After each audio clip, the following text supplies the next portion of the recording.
Bonjour à tous. Françoise, on voit bien ton écran, hein. Ok, merci. On va attendre encore un tout petit peu là, pour donner une chance à tout le monde de commencer.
Eh bien, écoutez, il est temps qu'on commence.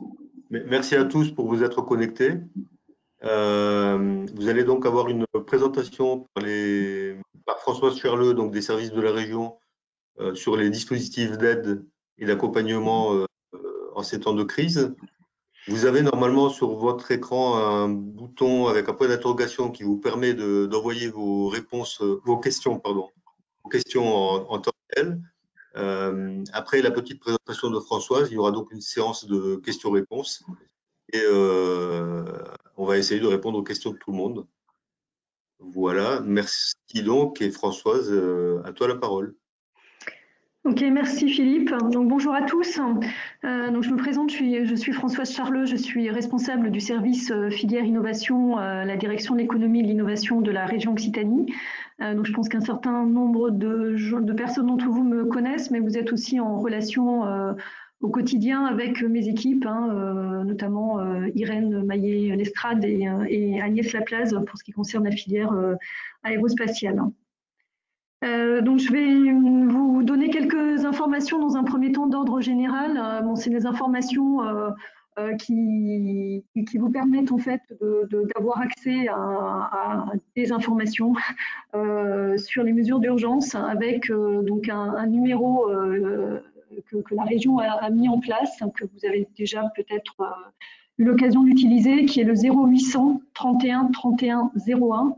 Et derrière ce numéro de téléphone, vous êtes mis en relation en fait avec des salariés de l'agence ADOC qui sont là pour répondre à vos questions et vous orienter sur les dispositifs d'urgence qui ont été mis en place et par l'État et par l'URSSAF, BPI France ou la région. Bon, aujourd'hui, c'est vrai qu'il y a énormément d'appels sur ce numéro d'urgence. L'agence reçoit à peu près 600 appels par jour. Ce qui est important, d'où l'intérêt en fait de ce type de manifestation et d'événements de diffusion auprès des adhérents des pôles de l'ensemble de ces dispositifs. Autre numéro qui est le 3010, où là vous avez un contact direct avec la région. Et ce numéro de téléphone a pour vocation notamment de vous donner des réponses, des questions que vous vous posez sur vos dossiers en cours. Donc là, vous êtes mis en relation avec normalement les services de la direction de l'économie et de l'innovation pour savoir où en est votre dossier, où en est votre demande de paiement, si vous avez déposé une demande de paiement, des questions également sur les prorogations de délai sur des dossiers en cours. Donc vous pouvez nous contacter au 3010 et vous serez orienté vers les services de la région. Bon, comme la plupart des administrations et des grandes entreprises, donc la région a mis en place un plan de continuité d'activité. Il y a à peu près 200 agents pour les services généraux de la région qui sont dans ce plan de continuité d'activité.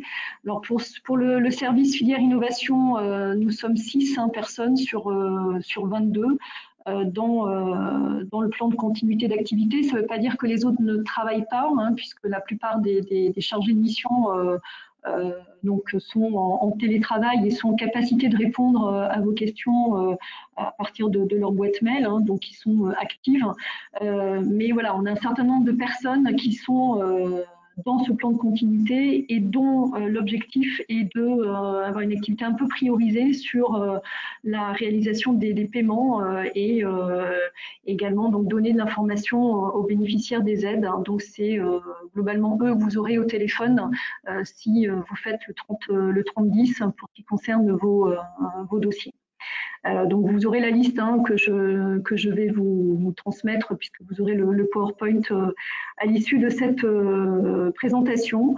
Voilà, donc les 6 personnes, vous avez 2 gestionnaires, 3 chargés de mission et moi, donc qui sommes sur le plan de continuité d'activité de la région.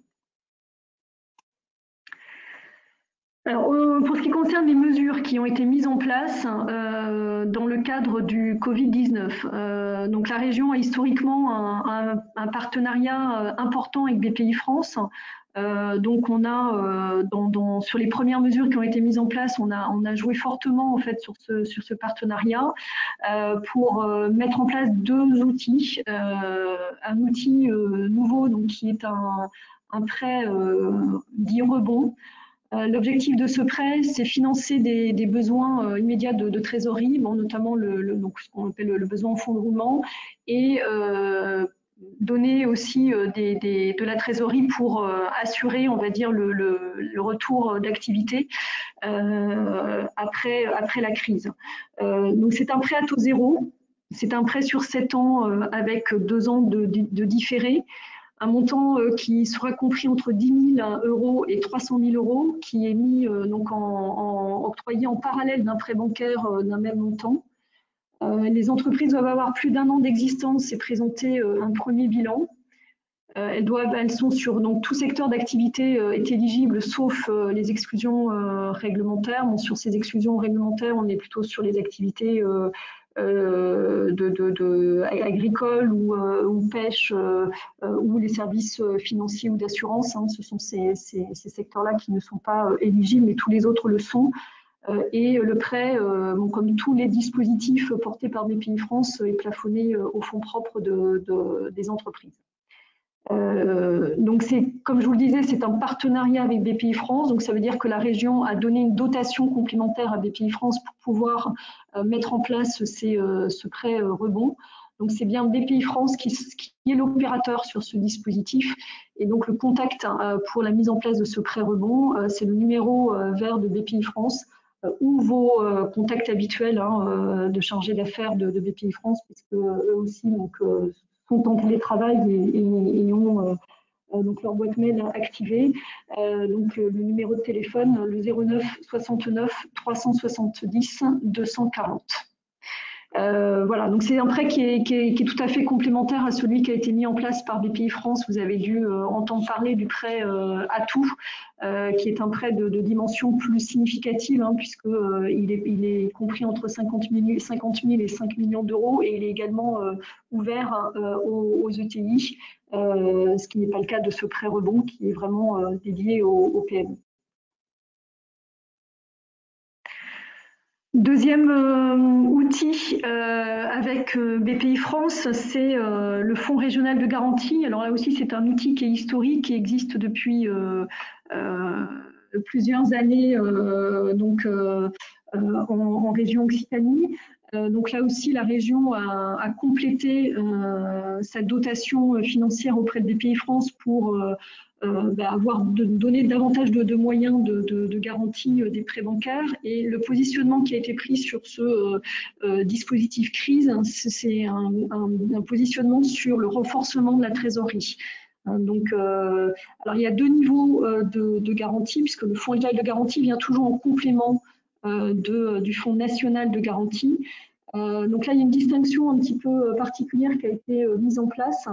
le Fonds national de garantie, donc qui est le fonds BPI France, sur les prêts de trésorerie dans le cadre de la crise, peut garantir jusqu'à 90% des prêts bancaires, mais dans la limite en fait d'un prêt qui correspond à 25% de votre chiffre d'affaires 2019.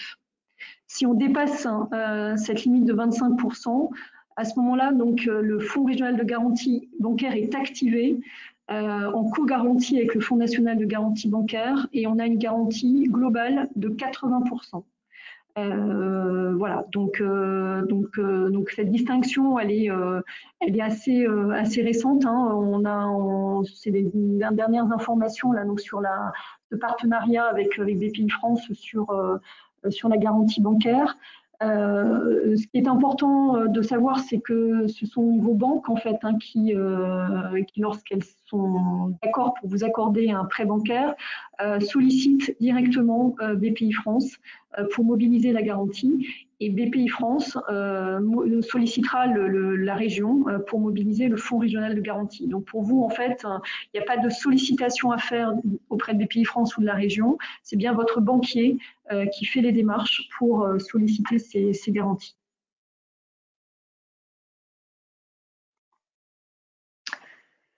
Alors, une mesure spécifique qui a été mise en place par la région, c'est un moratoire de 6 mois sur les échéances de remboursement des avances remboursables qui sont en cours de remboursement, donc sur la période allant du 1er avril au 30 septembre. Donc, c'est-à-dire que là, il y a un report d'un semestre du plan de remboursement et de la date finale de l'échéancier de remboursement. Donc il y a aujourd'hui environ plus de 500 entreprises qui bénéficient donc d'une avance remboursable et sont en cours de remboursement à la région Occitanie. Donc normalement, vous avez dû recevoir, pour celles qui sont concernées, un mail générique qui vous a été adressé pour présenter en fait ce moratoire. Alors c'est pas complètement automatique parce que vous devez en fait renvoyer en fait un formulaire de réponse à la région pour pouvoir bénéficier de ce moratoire. Donc il y a une commission permanente le 3 avril qui actera l'ensemble de ces moratoires pour les entreprises qui sont concernées par ces échéances de remboursement. Donc la plupart du temps, ces avances remboursables sont des remboursements mensuels avec une autorisation de prélèvement automatique par les banques. Donc, ce qui veut dire que vous avez une démarche aussi à réaliser auprès de votre banque pour surseoir en fait à ces prélèvements sur la base du mail qui vous aura été adressé.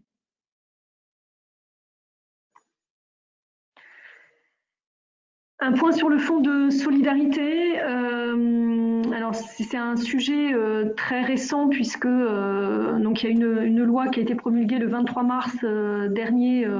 C'est une loi d'urgence pour faire face à l'épidémie Covid-19 avec un décret d'application qui est sorti mercredi et qui donne donc un dispositif spécifique sur un fonds de solidarité qui en fait est en 2 volets au niveau du décret.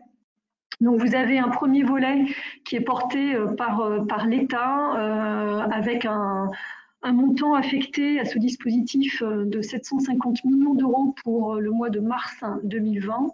C'est un dispositif qui concerne les entreprises de 1 à 10 salariés qui ont connu une baisse de chiffre d'affaires d'au moins 70% entre mars 2019 et mars 2020, ou des entreprises qui font l'objet d'une interdiction d'accueil au public.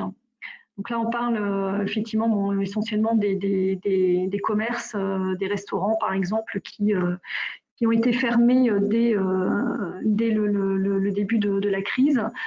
Donc il faut que votre activité ait débuté avant le 1er février 2020 et que l'entreprise n'ait pas déclaré de cessation de paiement avant le 1er mars 2020.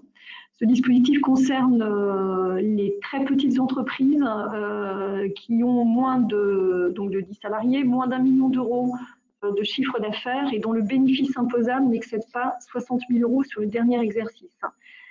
Tout secteur d'activité est éligible, tout statut, c'est-à-dire que ça correspond, donc ça répond aux besoins des sociétés ou des entrepreneurs individuels. Les activités libérales également sont éligibles et également donc tout régime fiscal et social, micro-entrepreneurs inclus.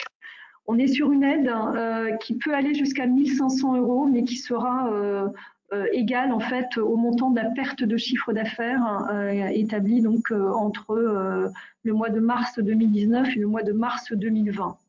Donc cette partie, le volet 1 État sera géré par les DRFIP et les dépôts des demandes seront à réaliser sur le site impôts.gouv.fr entre le 1er avril et le 30 avril. Donc les régions sont solidaires de ce fonds de solidarité avec un volet 2 qui est donc porté par l'ensemble des régions au niveau national. Pour ce qui concerne la région Occitanie, ça représente un montant de 25 millions d'euros pour le mois de mars 2020. Ce dispositif, en fait, adresse les entreprises de 1 à 10 salariés qui, elles aussi, donc, ont connu une baisse de chiffre d'affaires de moins 70% entre mars 2019 et mars 2020. Donc, on est sur quelque chose de complémentaire par rapport au volet 1, avec une aide de 2 000 € pour les entreprises qui se trouvent dans l'impossibilité de régler leurs créances exigibles à 30 jours ou se sont vues refuser un prêt de trésorerie d'un montant raisonnable par leur banque.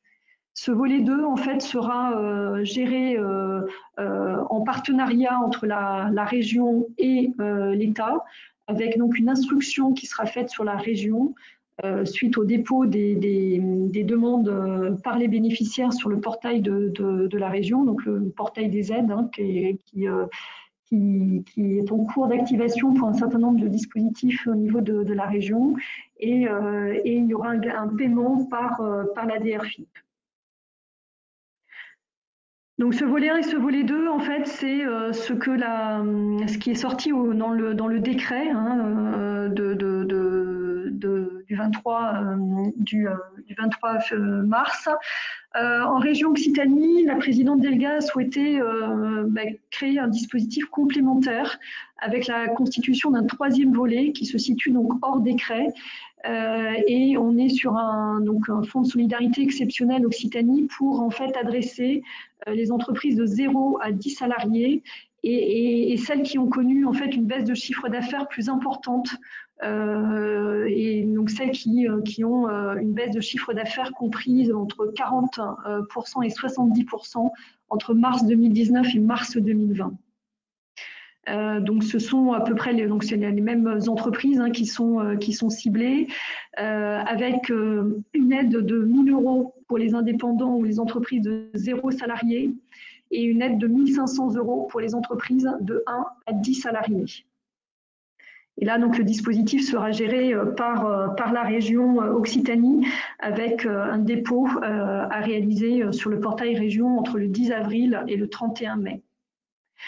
Alors, sur ce 3e volet, donc on est encore en train d'affiner un certain nombre de choses. Donc ça, c'est les dernières discussions qui ont eu lieu là, encore hier. Donc c'est un dispositif qui sera voté à la commission permanente du 3 avril. Il se peut qu'il y ait des modifications à la marge. Enfin, donc là, on est sur un principe, en tout cas, de complémentarité pour les entreprises qui ont connu une baisse de chiffre d'affaires plus importante que celles qui sont visées par le fonds de solidarité de l'État. Alors j'ai fait un petit tableau parce que c'est pas toujours très clair effectivement. En termes d'appropriation de ce fonds de solidarité, c'est pas quelque chose d'évident.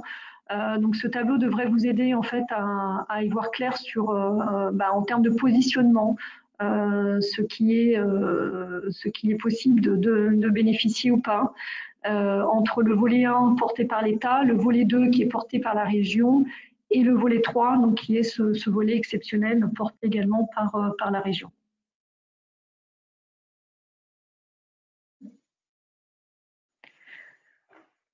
Autre point à signaler peut-être, donc le fait que donc, les entreprises qui ont signé un marché public avec la région, donc il n'y aura pas de pénalité de retard pour les entreprises qui sont impliquées sur un marché public et qui ne peuvent pas tenir les engagements de calendrier prévus compte tenu de la situation.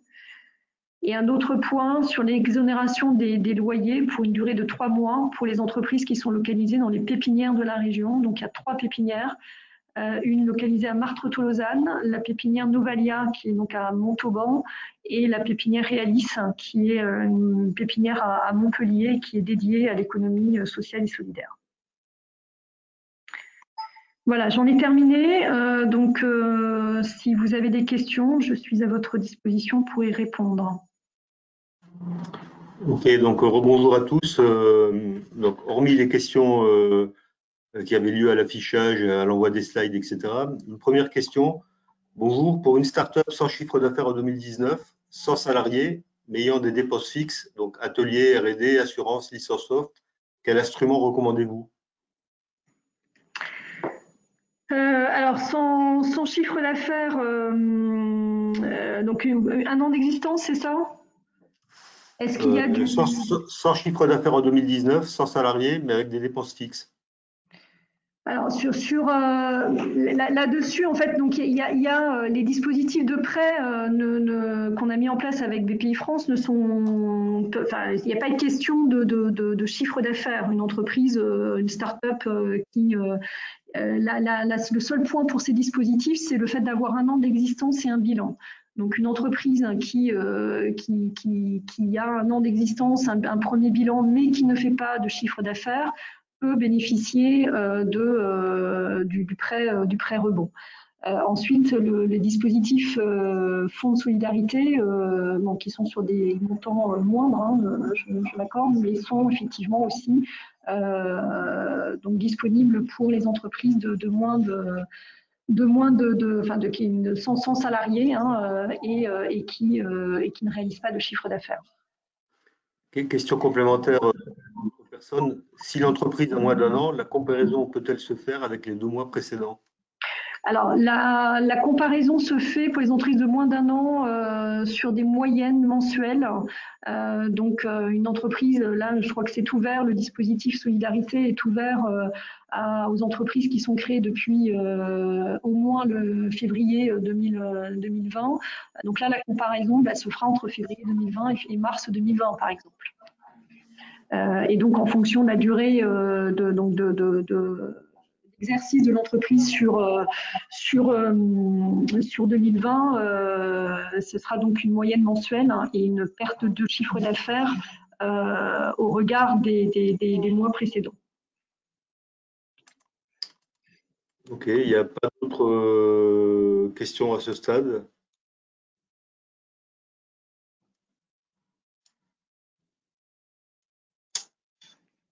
N'hésitez pas à poser vos questions, hein. Donc, vous avez le petit bouton en bas à droite qui vous permet de les envoyer. Voilà. Alors, de nouvelles questions. Des dispositifs spécifiques aux jeunes entreprises innovantes qui peuvent avoir des fonds propres négatifs au premier bilan et un chiffre d'affaires faible. Là, c'est pareil, les jeunes entreprises innovantes qui ont alors les fonds propres négatifs, ça va bloquer effectivement la possibilité de ce prêt rebond puisqu'il est plafonné au niveau des fonds propres. Les dispositifs de garantie peuvent fonctionner si l'entreprise bénéficie d'un prêt bancaire. Et ensuite, le dispositif de solidarité, le fonds de solidarité peut être activé aussi, je pense. Ok. Pour les subventions Startup Process, peut-on demander le solde en avance de phase? Alors, sur les questions des subventions et donc des modalités de paiement, donc on est en train de regarder si on peut effectivement faciliter les versements d'acompte. Pour l'instant, c'est le positionnement qu'on a pris, même si on est encore en cours de discussion et on n'a pas du tout d'arbitrage sur ce point-là. Donc, pour essayer effectivement d'avancer quelque part une partie des fonds, même si les entreprises n'ont pas la capacité de justifier la totalité. Mais je pense qu'on s'arrêtera au premier acompte jusqu'à 70%. Ça sera très compliqué pour nous d'aller au-delà sur des paiements sans justificatif sur des subventions. Autre question sur le prêt rebond. Faut-il contracter un prêt bancaire en premier? À partir du moment où le prêt rebond ne peut être activé que s'il y a un prêt bancaire en parallèle, oui, alors sachant qu'il peut y avoir un effet rétroactif, ça veut dire qu'il peut aussi, le prêt rebond peut être mis en place si vous avez obtenu un prêt bancaire dans les 6 derniers mois. C'est en général la pratique de BPI France. Donc il peut y avoir le prêt rebond en parallèle d'un prêt que vous auriez déjà obtenu sur les derniers mois. Alors, une question de nature. Parlerez-vous du chômage partiel? Alors moi non, j'en parlerai pas parce que c'est pas mon domaine d'activité et je ne saurais pas en parler suffisamment pour que vous donniez toutes les informations nécessaires. Le sujet est complexe. Donc sur le chômage partiel, moi je vous invite à contacter la directe. C'est vraiment les services de l'État qui sont en capacité de répondre à vos questions en termes d'éligibilité du chômage partiel. Donc pour la directe, il y a un numéro de téléphone et une adresse email qui sont ouvertes pour répondre à vos questions. Je vais vous les donner. Pour la directe, c'est le 05 62 89 83 72. Et au niveau de l'adresse email, c'est hoc.continuité-éco@direct.gouv.fr. Alors, en complément de ça, il y aura le même genre de webinaire avec 3 personnes de la directe pour répondre à vos questions, dont celle-ci, mardi prochain, 31 mars, de 9h30 à 10h30. Et d'ici là, normalement, le décret devrait être paru et ça devrait leur permettre de répondre précisément à vos questions. Donc, mardi 31, 9h30, 10h30, vous avez dû recevoir l'invitation de la même façon que pour aujourd'hui. Donc, question suivante. Vous avez parlé du prêt à tout et prêt rebond. Est-ce complémentaire du prêt garanti par l'État annoncé il y a quelques jours? Comment ces prêts s'agencent entre eux? Prêt à tout et prêt rebond. Alors, j'ai dit donc le prêt à tout, donc c'est le prêt qui a été mis en place par BPI France. Donc il est complémentaire parce qu'il est il est plus important. Il s'adresse à des entreprises de taille plus significative que le prêt rebond. Il peut être donc déclenché effectivement lui aussi en parallèle d'un prêt bancaire et le prêt bancaire peut être garanti. L'articulation elle se joue ici, c'est-à-dire que dans un schéma où vous avez un prêt bancaire, un prêt rebond ou un prêt à tout, donc vous pouvez bénéficier de l'accompagnement BPI France et de la région donc sur le prêt mis en place par BPI France et sur le prêt bancaire avec la garantie du Fonds national de garantie et du Fonds régional de garantie. Ok, merci. Question suivante. Pour les entreprises qui n'ont pas reçu de mail pour le report des avances remboursables, comment faire? Si vous n'avez pas reçu de mail, il faut que vous nous sollicitiez, c'est-à-dire que vous nous en envoyez un pour nous dire que vous avez effectivement vous êtes en cours de remboursement d'une avance remboursable et qu'on puisse vous identifier et vous envoyer tous les éléments qui ont été adressés aux entreprises qui sont dans qui ont été identifiés. Voilà. Alors, il y a peut-être une erreur de mail, ça peut arriver aussi par rapport à des changements de mail, par rapport à ce que nous on avait dans nos bases de données. Donc si vous n'avez pas reçu le mail, c'est certainement pour ça. Donc, revenez vers nous. Donc, Ok. vous avez les numéros de mail qui sont notamment les gens du PCA. Vous pouvez m'envoyer un mail en direct. Hein, je me chargerai du sujet. Une question qui revient sur la rétroactivité mentionnée tout à l'heure. Au sujet de la rétroactivité du pré-rebond, est-elle valable aussi pour une levée de fonds réalisée dans les 6 derniers mois? Alors oui, à ma connaissance,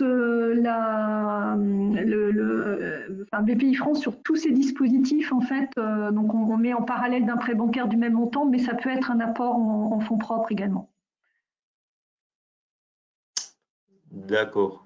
Une autre question. Si le prêt rebond ne suffit pas à couvrir le besoin de trésorerie, est-ce qu'on peut faire un prêt bancaire bénéficiant de la garantie BPI?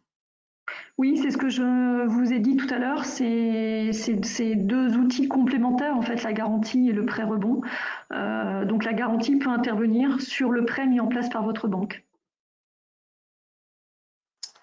Ok. Y a-t-il une possibilité d'accéder aux projets Redinov qui sont soumises à approbation pour la prochaine CP du 3 avril? Est-ce que toutes les propositions retenues à l'appel 2019 y seront soumises? Alors, sur Idinov, on est passé en 2019 à des appels à projets au fil de l'eau. On a des dossiers très régulièrement en commission permanente. Donc, il y a des dossiers qui sont prévus à la CP du mois d'avril. Et il y en a qui viennent d'être instruits puisqu'on est en train de boucler la commission permanente de fin mai. Donc, on continue notre activité en termes d'instruction des dossiers et les dossiers voilà, seront tout à fait engagés normalement dans le cadre de ces commissions permanentes. Merci Françoise. Au bout des questions pour le moment. Est-ce qu'on a fait le tour de toutes les questions ou est-ce que vous avez encore d'autres questions?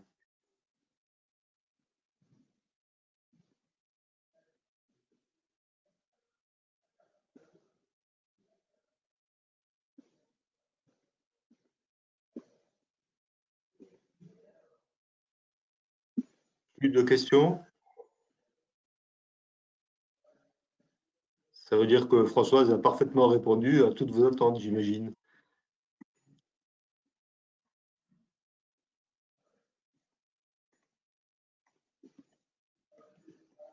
Non, on me répond que ça a l'air d'être bon. Ben, écoute,